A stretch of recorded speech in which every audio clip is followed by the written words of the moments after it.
ठीक करने का इलाज बताऊं? कोई आदमी कितनी भी चिंता में बैठा है, उसकी गोद में ले जाके एक बच्चा छोड़ दो। अब जो नहीं जानते, अभी से मेरा चैनल है, उसके ऊपर ओके करो, सब्सक्राइब करो और मेरे से जुड़े रहो। थोड़ा जोर से।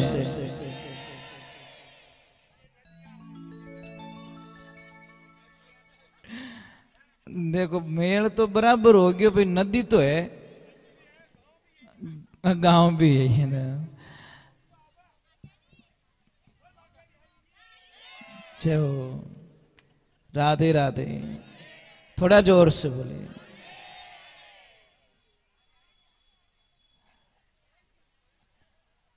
भगवान को कौन कहते हैं? भगवान आते नहीं,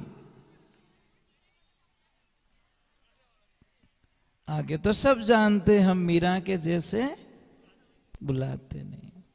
कौन कहते हैं भगवान खाते नहीं, तो हम सबरी के जैसे खिलाते नहीं।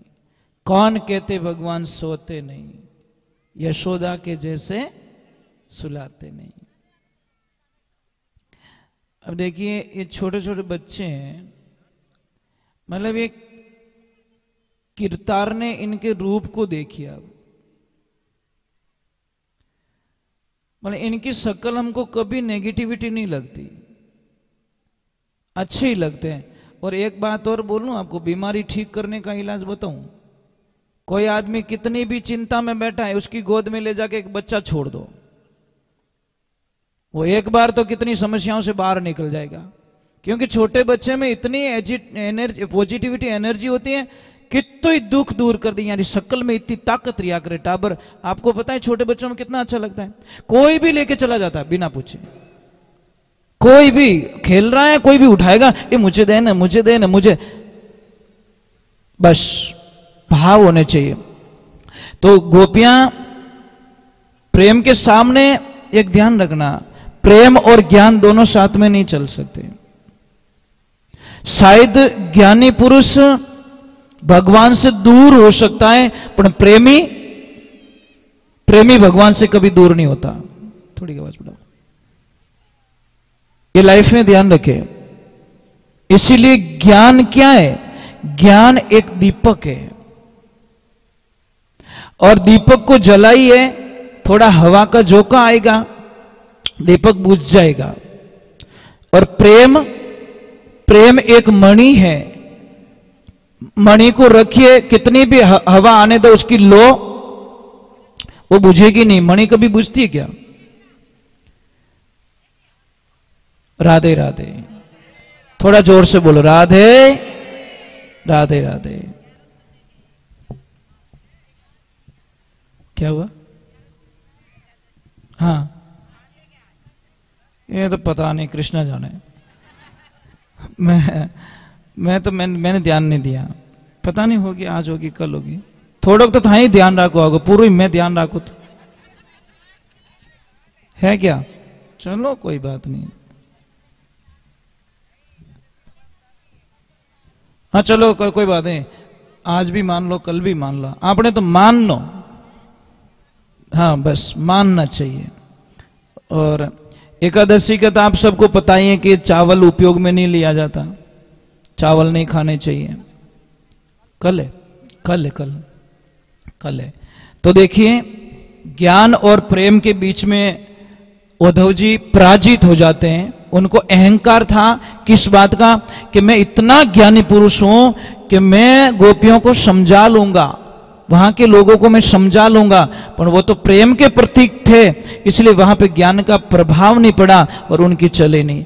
अब वो वापस निकल गए, और जैसे ही आते हैं तो भगवान को तो पता ही था, भगवान ने आते ही उद्धव जी को क्या बोला? आइए आइए ज्ञानी पुरुष आइए।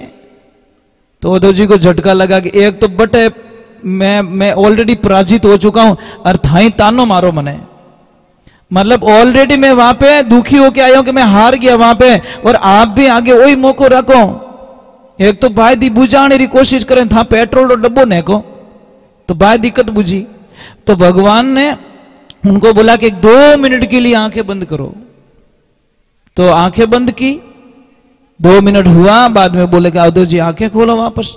और जैसी आंखें खोली, क्या लीला मेरे प्रभु की, राधा रानी पास में खड़ी है, सारी गोपी गोपिकाएं सारे वहां खड़े। तो उद्धव जी को समझा दिया कि मैं खुद ही राधा हूं, भक्ति रूपी राधा हूं, और मैं खुद ही वहां पे रहे, सब मेरी एक लीला है, माया है, मेरे से कोई ये अलग है ही नहीं, ना तो आप अलग हो ना मैं अलग हूं। इधर थोड़ी एक दुविधा हो जाती है। मैंने बोला ना, भगवान का जीवन शुरुआत से लेकर इस भागवत में आपको समझना चाहिए कि भगवान का जीवन शुरू से लगाकर एंड तक संघर्षमय जीवन जिया। मतलब कोई तो दिन निकला होगा कि उन्होंने शांति से जीवन जी लिया, कोई दिन, मतलब शायद संघर्ष संघर्ष संघर्ष। अब इधर देखिए, कंस की दोनों पत्नियां, उन्होंने अपने भाई से शिकायत कर ली। किससे? जरासंध से, कि भाई हमारा सुहाग उजाड़ दिया उस कृष्ण ने। अस्थि और प्रस्ति थी, दोनों ने जाकर शिकायत की। भाई को इतना गुस्सा आया, इतना गुस्सा आया कि 23 यक्षोहणी सेना लेकर मथुरा पे आ गया कि अभी तो कृष्ण का एंड है, बस दूसरा कुछ नहीं है। पर भगवान तो भगवान है। बलराम जी ने बोला कृष्ण युद्ध कैसे करेंगे? कि भैया युद्ध तो हमको करना ही है, सबका विनाश तो करना ही है, पर एक काम हमको करना पड़ेगा। क्या? कैसे? कि हम सबको मार देंगे, जरासंध को मारना नहीं है। अगर जरासंध को मारेंगे तो मामला गड़बड़ हो जाएगा। कैसे? कि जरासंध को हम छोड़ देंगे तो उसको गुस्सा आएगा, फिर बचे हुए राक्षसों को लाएगा, फिर हम मारेंगे, फिर लाएगा, फिर हम मारेंगे, क्योंकि हम तो ये काम करने के लिए आए, और जरासंध हमारा निमित्त बनेगा, उद्धार करेंगे, उनको लाना ही पड़ेगा, क्योंकि वो उसको जिंदा छोड़ेंगे तो लाएगा, उसको मार दे तो लाएगा कौन? वो फिर जाएगा, फिर प्रतिशोध की ज्वाला उसके दिमाग में रहेगी, फिर आएगा, फिर हम मारेंगे, उसको बार बार छोड़ते रहेंगे। और इसी बीच में जरासंध की पूरी सेना को नष्ट कर दिया जाता है, फिर उसको छोड़ दिया जाता है, और फिर वो वापस जाके अपने प्लान में लग जाता है। इधर काल्यावन, देखो मैं क्या बोल रहा हूं, एक पीछा नहीं छूट रहा है, दूसरा पीछा आ रहा है। तो भगवान ने अब मारे किससे उसे? अब रक्षा तो करनी थी, रक्षा करने के लिए कुछ नया करना था, लोगों को वहां रखना नहीं था, सुरक्षित नहीं थे। तो भगवान ने किसको बुलाया? विश्वकर्मा भगवान को। और विश्वकर्मा भगवान को बुला के बोला कि एक ऐसी नगरी की रचना करो, ऐसी नगरी बनाओ जहां पे हमारी ये नगरी सुरक्षित हो सके। और पानी में जाकर विश्वकर्मा भगवान ने द्वारका की रचना की, तैयार कर दी। तैयार करने के बाद में जो मथुरा से गुफा के माध्यम से सारे लोगों को वहां भेज दिया गया, माया के माध्यम से भेज दिया गया। वहां पे जाने के बाद में सुबह का टाइम होता है, लोग उठते हैं, अंदाज लगाते हैं मैं यहाँ पे कैसे हूं, मैं यहाँ पे कैसे हूं, मैं यहाँ पे कैसे हूं। तो महाराज कोई इधर भाग रहा है, कोई इधर भाग रहा है, कोई इधर भाग रहा है, गेट नहीं मिल रहा है। तो सारे लोगों ने चिल्लाना शुरू कर दिया, अरे द्वार कहां है, द्वार कहां है, द्वार कहां है। उसी दिन से उसका नाम पड़ गया द्वारका। बस वो द्वार के चक्कर में द्वारका हो गया। अब इधर काल्यावन आता है तो उसको भी मारना जरूरी। अब कुछ भी नहीं कृष्ण के पास में, तो उन्होंने एक युक्ति सुझाई कि दुश्मन आ रहा है, भगवान आगे दौड़ते गए, दौड़ते गए, दौड़ते गए, दौड़, एक भयंकर जो जंगल में गुफा थी, उस गुफा में चले गए। और वहां के मुचकंद नाम का राक्षस वो थे, देव वहां पे सो रहे थे। तो उन्होंने, भगवान ने एक लीला रची कि ये बीच में है, इसको उठाएंगे, और इसको वरदान दिया गया है, क्योंकि वो देवताओं की रक्षा करने के लिए त्रेता युग से आए थे। तब से देवताओं से मांगा कि मैं थोड़ा सोना चाहता हूं। तो उन्होंने बोला मुझे डिस्टर्ब नहीं करना चाहिए, उस गुफा में सुला दिया, और त्रेता में सोया और उठा कब? द्वापर में। एक युग बीत गया, पर उनको एक वरदान था कि जैसे ही वो उठेगा, आंख खोलेगा, सामने जो भी होगा वो सारे नष्ट हो जाएंगे, आंख की दृष्टि से सारे मारे जाएंगे। तो तो भगवान ने युक्ति लगा दी कि मैं क्यों लड़ाई करूं, इनके वो दुश्मन सो रहा है, ये आएंगे उसको छेड़ेंगे उठाएंगे। और वही हुआ, भगवान तो आगे निकल गए, वो सो रहा है तो उन्होंने बोला हाँ ये रहा, ये इसको उठाओ, कौन है ये। और जैसे ही उठाया, आंखें खोलते सबका काम तमाम हो गया। भगवान आए, फिर बाद में उसको पूछा कौन हो, मैं वो हूं, मैं वो। फिर बाद में बोला प्रभु मुझे मोक्ष चाहिए, मुझे कुछ नहीं चाहिए।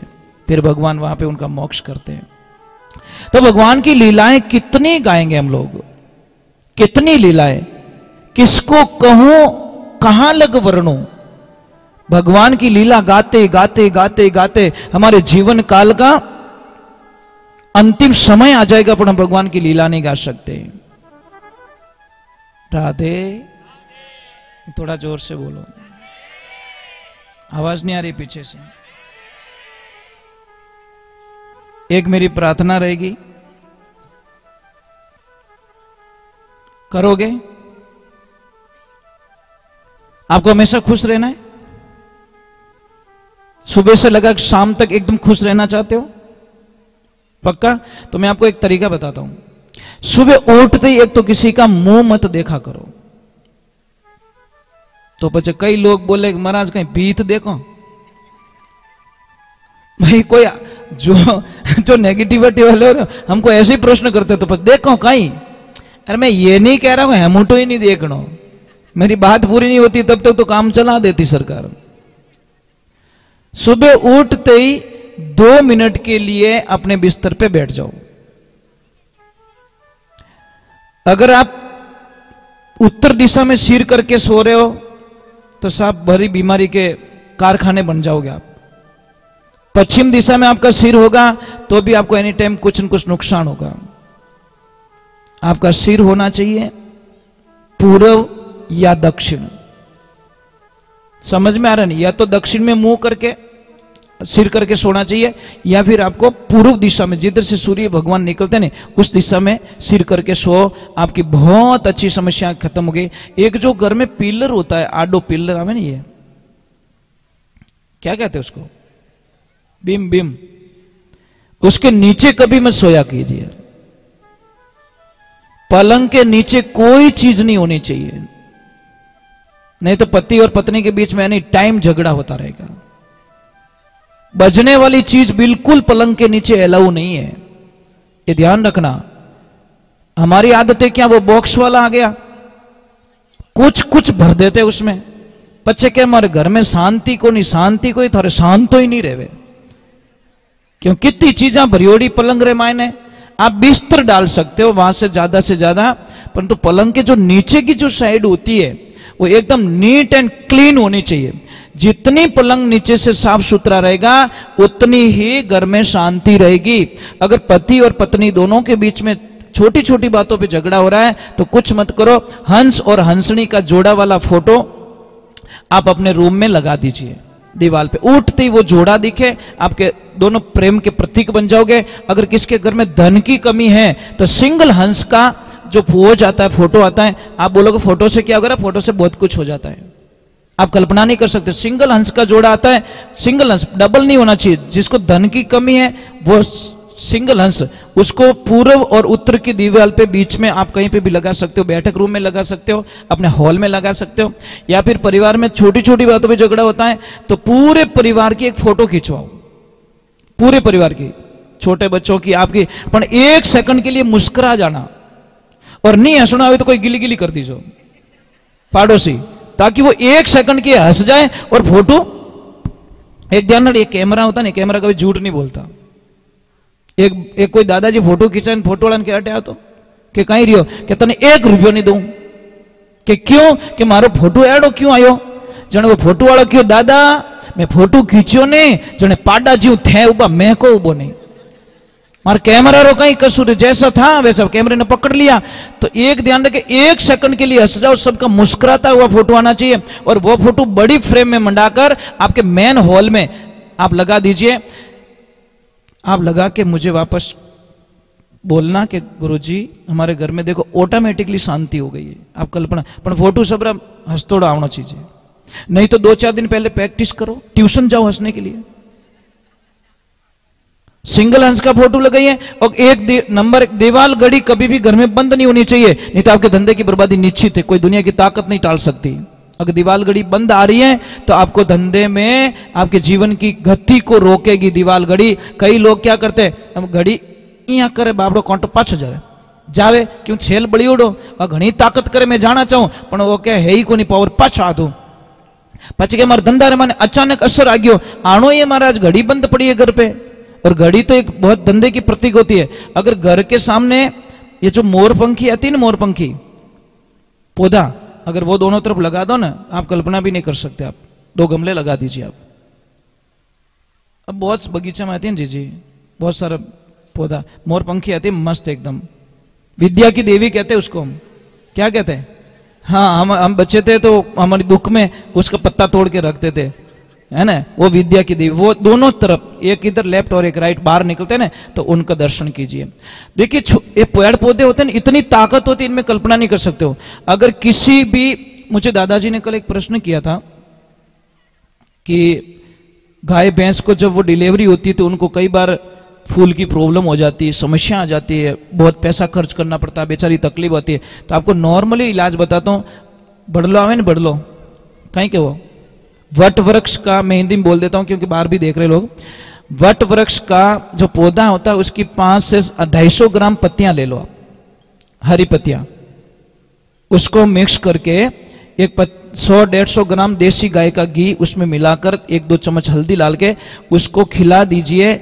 महाराज इतना बढ़िया इलाज आप कल्पना नहीं कर सकते, कल्पना भी नहीं कर सकते। अगर किसी गाय भैंस किसी को भी चोट लग गई है और वो ठीक नहीं हो रही है, एक साइकिल का पुराना टायर लीजिए, उसको जला दीजिए, उसका जो पाउडर होता है उसको ले लीजिए और उसको कपड़े में छान लीजिए, उसमें 100 ग्राम देसी गाय का घी डाल दीजिए और 50-100 ग्राम देसी हल्दी डाल दीजिए, मलम बना के वो लगाइए, 5-10 दिन में तो घाव ठीक हो जाएगा। कितना भी घाव पड़ जाए एकदम ठीक हो जाएगा, आपको पता ही नहीं है। बहुत सारी चीजें होती है हमारे साथ में होती है, हमारे पास में होती है, पर ज्ञान नहीं है और नहीं होने के कारण हम बहुत सारी समस्या होती है। अगर किसी भी बच्चे को पढ़ाई में मन नहीं लग रहा है तो आप दक्षिण और पूर्व की दिशा में उस बच्चे को वहां पे अध्ययन कराओ, बच्चा बड़ा होशियार होगा, पढ़ाई में मन लगेगा। समझ में आ रहा है नहीं आ रहा? हाँ, घोड़े के लिए इलाज है मैं बताऊंगा। आप भाई आप नाच रहे तो आपको बताना भी जरूरी है। घोड़ा तो अटी दुका ऊपर से याद करो। हाँ। राधे, थोड़ा जोर से बोलो।